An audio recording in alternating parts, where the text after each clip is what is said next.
Welcome to episode 3 of Where Are You Shopping in Your Relationships? Today we will be discussing the courage to responsibly own your part in relationships. I'm Mariquita Solis, the Uncaged Heart Coach, and I'm here with Linda Tilson, an accounting professional with a deep understanding of human behavior and the patterns that shape how we show up in our lives and relationships. Now, let me just say this is perfectly imperfect, as you can see. I'm stumbling all over the place and I love it. So, today, again, we're going to be having a real conversation about the courage to take responsibility in relationships, not just for what went wrong, but for what went right too. Sometimes we don't think about that.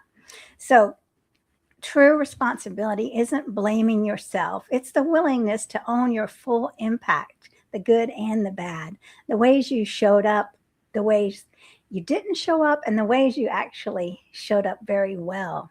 So, we live in a world that leans towards blame or avoidance. And so today we're asking a different question. Are you willing to stand in the truth of it all? So, this conversation is about wholeness, not perfection, like I said before. This is authenticity. It's not perfection, not punishment, but the truth and the courage to live inside it. So let's get into it, Linda. I'm excited that you're here. I'm excited to be here, and I'm actually very excited about this topic because going through the whole spectrum of what we do right, not just what we do wrong, I think that makes it easier for all of us to step into that, knowing that there is a full range and that it's not, like you said, about the blaming. It's not about punishing anyone. And in anything, and what I like to, think about it is it's like a celebration of sorts too, is like you're with this person, you choose this person, and choosing how we will show up and knowing that we can always improve. We can always celebrate what we do have that's working right, because nothing is all good or bad. And so that's why this topic is so timely and important today. Yeah, it's very important. And often we think not taking responsibility is just like when we run away from things. But I've seen people get awards and people really being honored, and they don't want to take responsibility for that either. They just say, oh, no big deal. But it's a big deal when you get an award and when you're recognized, and how nice that is when we can show that we're honored instead of kind of pushing it away and not taking responsibility for the wonderful things that we did, the accomplishments that we had to get to that, to receive that honor.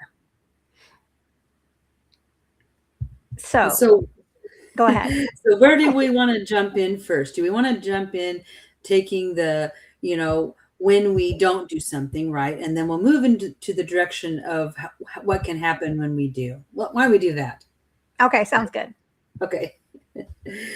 Okay, so we've all had that moment where we didn't show up in the way that honored ourselves or another person. So, what do we do here? Do we just kind of like dust it off and pretend like it didn't happen and hope it goes away?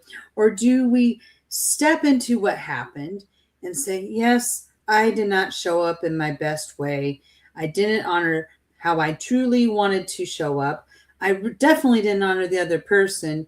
And what can we do here? And a lot of times we're so afraid of what the other person's going to say when we bring things up, because sometimes we don't want to bring up something because then it makes the hurt grow even bigger. So you got this small little pain here, and all of a sudden it's become this bigger thing. That's what our mind is telling us. It's trying to fill the gap of how do we fix this.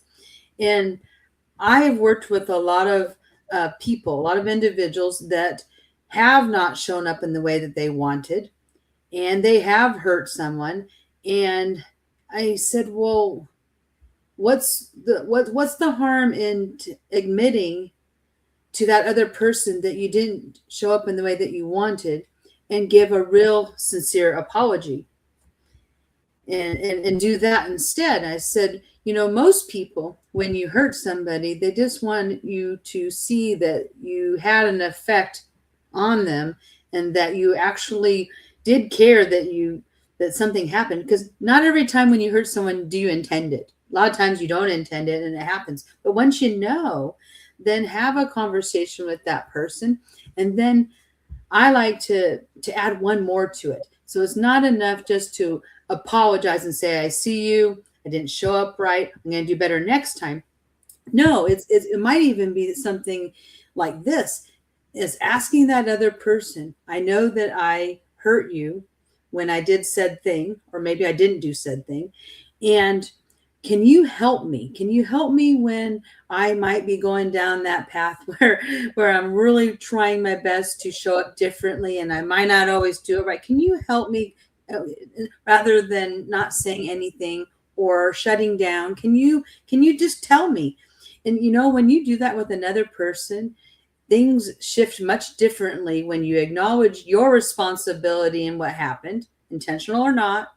Acknowledge the other person's feelings, because how they feel is how they feel, and it's valid. And so validating how someone feels, and then doing better by asking for help about when you're going down that path and making that effort. Can they support you? So what you've done is you've turned the conversation into a we. How can we fix this? How can we show it together?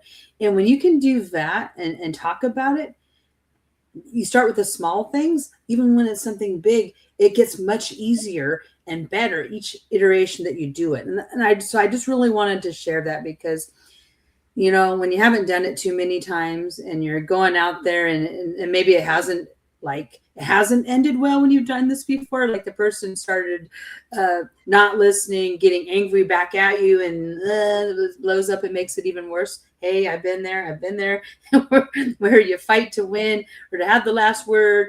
And so this other way is much kinder and nicer, and it's a practice. When you get to do it, it it becomes more natural. You don't even have to think about what it is that you're doing. And people know that when you change, because you know about something that you've done and you change, then here's the other part. Because we talked about this, recognizing the person when they do well. So when that person changes and they do it in a good way that moves to the direction that you want, oh, shower the compliments, the thank yous, all of those gems, because then you know what happens with the behavior. You want to be in that place again where you're making the other person happy and safe and appreciated. Yeah, I love what you're saying here because you're speaking as a team, right? You're not talking about defensiveness and this kind of blaming thing and when you're taking responsibility. And I think it's very important if you're in relationships for us to own our part in the responsibility right away. There is a part, whether it's I wasn't aware. I want to own that I wasn't aware that I was hurting you, and that's unacceptable for me to hurt you. But to own that part, there's always something we can bring to the table. And to do that with kindness and compassion for everyone involved is that's when things shift, right? When we're able to take responsibility and put defensiveness or put blame on the side. And like you said, we're coming together as a unit, and we're not coming together to fight it to the death and to say, you're responsible for this. And when we start doing that, then we might as well just throw in the towel because everyone's going to be fighting. And then we're flooded with cortisol and stress, and we can't think straight. And we attack and say things that we don't mean. And then we have to take responsibility for that on top of the other. So, Yes, and one of the other things too is, and when we're accepting that we misstepped and we want to do something differently, we don't want to go too far down in the weeds where we're self-blaming and being victim. Oh my God, how could I be so stupid? I did this, I did that. I'm a trashed person, and I just, yeah, well, I can't show up correctly, and people do that too. They get into their head and they start doing that to themselves. You don't want to do that either, because I don't think, again, punishing yourself when you misstep is a healthy way to go about it. It's that acceptance that you have, and being kind to yourself. Yeah, you're right. I mean, like, I don't want to take responsibility for everything. Oh, it was all my fault. I mean, that's not being, if it needs to be said, a lot of times it'd be easier for me to just say, oh, it's all my fault, instead of having an honest conversation about how did this happen together? How was this experience co-created between us? Because when we have to have courage to speak the truth, and sometimes it is easier just to say, oh, I'm all to blame, it's okay, and then just wipe it, just pretend, and then that pretending, and it comes back again, right? If we're not taking responsibility and being honest about everyone's role in it, then it's coming back. These things don't just go away forever until they are directly looked at, resolved with compassion and empathy and responsibility, and I can't think of the maturity. Yeah, and so then you move away from the self blame. There's the opposite of that, which is not taking any. Oh, it's all their fault. They're sensitive. Oh, They always interrupt me when I'm doing something, and how dare they not know that I'm doing something? They always interrupt and do that. You know, you could do that as well, and so really sitting down and having a conversation when things don't go so well, when you're not in the moment, definitely works wonders. It definitely makes a huge difference picking your timing of when to have these conversations. right. Minimizing. Exactly right. Oh, yeah. It's not that big a deal. Well, you shouldn't be upset over that. Right. I was listening to a TED talk on that. A man who bumped into another guy's car, and he was saying, well, he shouldn't have been upset, it was just a tiny scratch, he shouldn't have done this, and then he had a lot of self-awareness, and who am I to say that he shouldn't have been that, right? And he took full responsibility of his his thinking about speaking for that person, and how lovely it was to see the journey of self-awareness and ethical moral framework involved in this, because it is about morality and how we can show up as compassionate beings in relationships. No one's perfect, and no one is, we all are going to have to take responsibility. So once we understand that, the more we can practice it by applying it in our lives, the easier it gets every time. And if we go into a relationship knowing that we are two imperfect people, and if we can say, look, I'm going to do my best to take responsibility, and how does that stand, or how are we going to, how is this going to play out in our relationship, or how has this played out in relationships in the past with you? We can just have that conversation and gain awareness on the other person. And yes, I have dated people that have specifically said things like that responsibility must be taken no matter what the condition. So, I mean, that's a wonderful thing to hear from someone you're dating, right? That it doesn't matter what it is, that there's no excuse, but it has to be taken. We all make mistakes. How do we get there, though? And so I really liked what you said, Marakita, about how it is co-creation. So we co-create the realities that we live in. And so if things aren't going so well, that's when both people take the inventory, which we've talked about, and step up, have the conversation, do better. So we've talked a lot about what to do when we have the missteps. So we also wanted to talk about the things that we create that make the relationship wonderful, and why we got together in the first place, and spending more time about the celebration behind that. But there's this other thing that can happen. Sometimes when somebody gives us a compliment, we're not always quick to accept it. We deflect it, if not reject it altogether sometimes.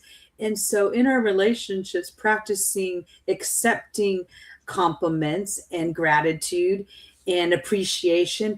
You know, I was given this one story before. So it's like if a person were to give a gift and you think about how happy they are, whether it's a compliment, a physical gift, or otherwise, you know, then that gives them joy. And so when we don't accept compliments, we don't accept gratitude and appreciation, then we're not allowing the other person to have that joy. And so being joyous in our relationships and accepting and being receiving also has it does a lot for a relationship. And so practicing that and one could say that women are probably will accept compliments easier, but not necessarily. um, it's not necessarily something that can happen, because you and I both talked about people giving us compliments and we're like, okay, whatever.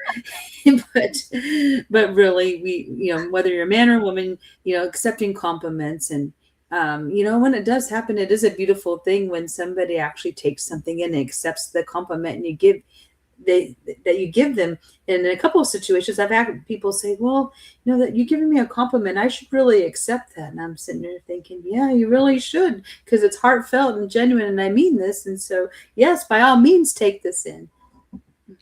Yeah, I love that, because a lot of times we don't want to accept it, or we'll deflect, or we'll say, someone will say whatever they say, and we'll say, oh no, we'll think they just say that to everybody, but it takes the joy out of it. You're right. And it's wonderful also when we have a partner and we make sure that we have time to celebrate and take responsibilities for the joys in our relationship, because we can go through the day life, just the mundane life, and never appreciate our partners or take responsibility for, like, wow, we don't have to wait a whole year, 2 years, 3 years to celebrate. We can celebrate after a week and say, thanks for being the partner with me to keep this relationship going, this journey going, for being there for me and taking responsibility for the partnership that we have created together. If it's 1 week, 2 weeks, a year,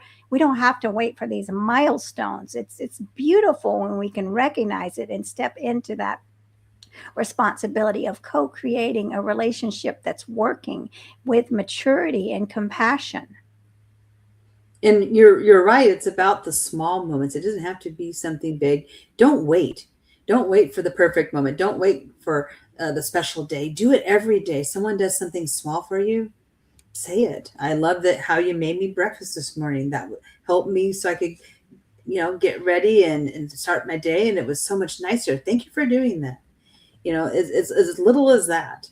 And we some people might be thrown by the word, why are we using the word responsibility in this conversation about celebrating the good? Well, responsibility means making a choice in how you want to show up. And so that's why the responsibility word is there, because in order for it to happen, we have to make that choice to begin with before any of this can happen. So that's why the word responsibility fits into this conversation. Right. And we have to take responsibility for not taking out our frustrations, our bad moods on other people. We have to get up and say, am I in a bad mood today? I didn't sleep good, and now I'm going to lash out at my partner, or am I going to take responsibility of my own behavior to be the partner that I want to be, that will fulfill this relationship and bring it to an expansive level. And that takes a lot of awareness. We don't want to just again go on autopilot where we're not taking responsibility for our choices. What I'm choosing to do is going to affect my partner. Now I have to think, there has to be a pause, there has to be some reflection, or we're not going to be able to take responsibility. We can't just be going, and then, like, oh no, I just ran over my partner. Now I guess I better take responsibility. That's right. Being conscious and aware all of the time about how we're moving through our relationship.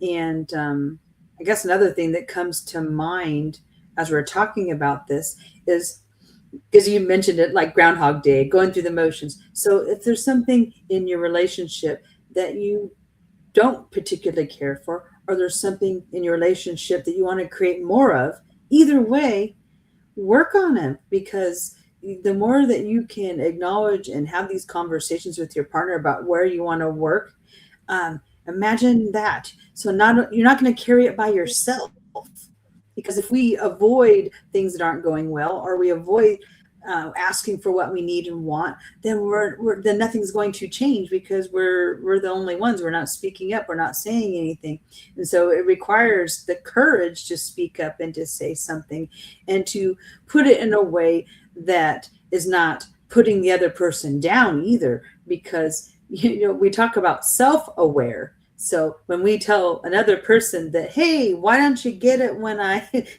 when I say this? Why aren't you getting it? Why aren't you reading my mind? You should know, all these things, and, and you're having this conversation. Well, you're not going to get anywhere, but you'll be like, wouldn't it be really nice if we could think about what we'd like to do in our future? And one of the things that I want to do is I would like to travel the world. What are some things that you want to do in your future? So there's even positive taking charge and responsibility. So if you want to go travel the world, talk to your partner about how you'd like to travel the world. Right. Yeah, I love what you're saying also. And if you're watching, please let us know you're watching. If you have questions, comments, we'd love to hear them, and please subscribe. So, what I was thinking about is the trap that I've been in many times in the past of blaming. So, allowing myself, just like you were saying, we have to use our voices, right? And so I could be a doormat, and then I'd say, "Oh my gosh, look how they treated me like a doormat." Well, I didn't take responsibility because I'm the one who created it. I allowed it. I allowed myself to be treated like a doormat because I didn't speak up for myself. Now it's not okay to turn back and throw that on them when I fully gave, like a silent agreement. Oh, it's fine. I'm not going to say anything. I'm going to allow it for years or months or whatever. And then, I'm going to blame you. That's called that slow buildup until it blows up. So yes, you want to avoid that from happening. The resentment, that's a real thing. It's real easy to get resentful even on small things and not say anything because you just want to keep the peace. And really, you're not keeping any peace because you're avoiding saying something, and then you're going to have a disaster zone when things do blow up. And when you could have had the courage and taken the opportunity to talk about it when it first started bothering you. Because you're right, silent means agreement. When you don't say something, it must be fine, it must be all right. So that's a good Right. point there about how, again, we're responsible for our realities are built by this co-authorship. Right. And we're not, I think one thing is very important to say is to not to put all this responsibility on other people. For a lot of times, like I want to have people will say the intention will be I'll have a partner and now they're here to entertain me. They're not responsible for my entertainment. I mean, as much as I'd like to say, okay, start entertaining me, I'm going to get up, and now that's your job. No, it's our job to work together to build, to co-create something amazing. It's not about this one person's job to do everything. And that was what we were talking about also is I mean, there has to be an agreement in the relationship about making plans. I mean, maybe someone is better at that. And maybe you want to balance that out, however it is. But all this comes from communication because if you don't communicate, then you're throwing the blame and not taking responsibility. Again, it's all tying back to taking responsibility for your own awareness and communicating with your partner. Yeah, like you said, you share. No one wants to have the job of making sure that they satisfy and fulfill another person because you got to take care of yourself and then you're going to take on another person. So no, we should not expect someone to bring us joy and entertainment and all these other things. It should be, what are we contributing to this relationship? What are they contributing? And having the conversation so that way you have shared meaning in what is most meaningful in this relationship to work on at any given time. Because you also can't work on a dozen different things and think it's going to go well either. You pick something small and work towards that, and then wow, we got an agreement. We now know that we want to travel the world and we're making some plans, and so we got that done. Okay. And then remembering to ask the other person too. It's like an inventory, so you can ask the question, what do you think's going really well right now, and is making life fun, and worthwhile and meaningful. And then, like, okay, where are some areas where we could work to make things better that aren't really working as well as we'd like to. I mean, these are not easy conversations when you first go into them, but if you make them a regular habit and you have them early and often, because it's not like you reach a plateau in your relationship and everything's running smooth sail and that you can just let off the steering of the direction. No, you're always going to be looking at where you are, where you're headed, and adjusting the sails as you need to. And when you can do that, I don't know why I'm talking about ships and sails, but that's where we're at Well, I like what you're saying. I mean, right I mean, it's always important to also check into your relationships, take responsibility for them. How are you feeling in the relationship? Is there something I can do to support you more so? Maybe I've missed things, right? And that is taking responsibility of the relationship growing, right? And a lot of times we don't do that. And we're not going to do it unless we plan it. Again, like the celebration, stop, now. celebrate, stop, have the conversations. And it's easy to go to the movies and do all the things without stopping. I mean, it's fun, but there has to be, in order for it to sustain a relationship, there has to be more than fun, because those bumpy times are coming. So every time we can sit down with our partner and have these conversations of depth, we're preparing ourselves for the bumpy roads that are coming. And our relationship is going to be more grounded when the bumps come. Oh, definitely. Because you're practicing that muscle of having these conversations. Everyone's getting used to having them because not everyone thinks that sitting down and having these structured conversations is easy. They're like, oh, do we have to do this? You're not my relationship coach. Why are you doing this to me? Don't want to do it. But no, I mean, really, it's all seriousness.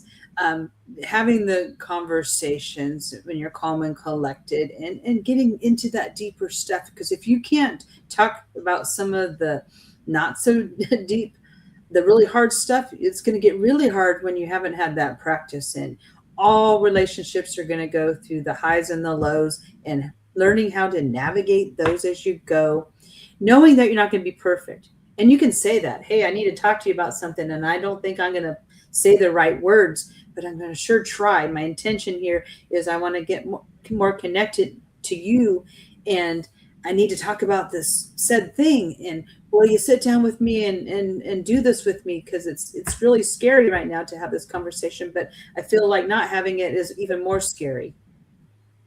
Yeah, I love that. And I love, like, again, back to what you said in the beginning was, in working together. And now I don't know how I lost it, but I mean, asking your partner for help is what it was, right? Asking, can you maybe if I'm saying something and I'm offending you, please let me know, because that's not my intention, right? And being very vulnerable. I love what you just said.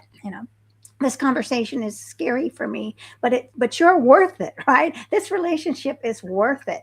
So I mean, how beautiful that is when we can really step into that sort of communication that is expansive, and it brings about growth, and really sets that foundation between the two of you all of safety. Because when we take responsibility and we have awareness, we're bringing safety into our relationships. When there's no responsibility, then anybody could be attacked at any time, and that's not safe.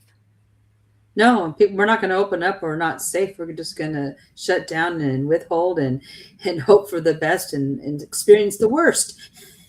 And we don't want that. No one wants that. And so you're right. It's all about the communication builds the bridge to safety, really, and being able to do it in a way that it's not always going to be comfortable. It's not going to be easy. There's times it's going to be downright scary. But I shared that, you know what? It's okay to get scared. It's okay to feel uncomfortable because you don't want what happens when you don't have these conversations. It's way worse, and sometimes you can't salvage something after it's been done. And so don't let it get to that point where you can't continue to work on it. Do it and be preventive. Exactly, right? And this is all about prevention and about growth with compassion and empathy. And moving forward in relationships and not being perfect, but being vulnerable and courageous. So, yeah, this is wonderful. And I see that we're coming, the time always goes so fast with you, Linda. So, let's get some final thoughts. If anybody has any comments, we welcome them. And also, again, if you have any topics that you'd like us to discuss in relationships, please let us know.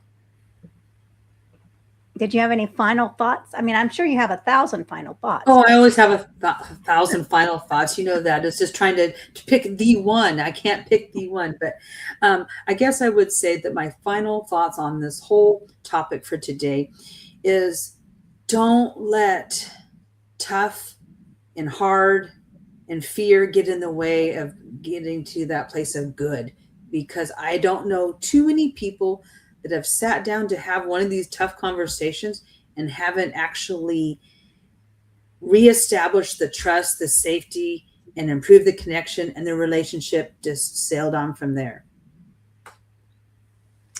I love that. Yes. Honoring yourself here in this safe space. I mean, in the vulnerable. And I mean, what's the worst that can happen? Because this has to happen. These conversations have to happen if your relationship is going to stay together. And the way you talk about just owning it, own it, and taking responsibility. This might be, I might be afraid, but gosh, how strong and courageous that is. So yes, that is taking responsibility. So thank you so much, Linda, for this wonderful, as always, inspiring conversation. And we'll see what our minds come up with for the next one. I'm excited about it. There's Me so much to too. talk about. So we'll see you next week. Yeah, thanks for watching, y'all. Please comment and let us know what really resonated with you all. And again, we'll see you next week. Bye, everyone.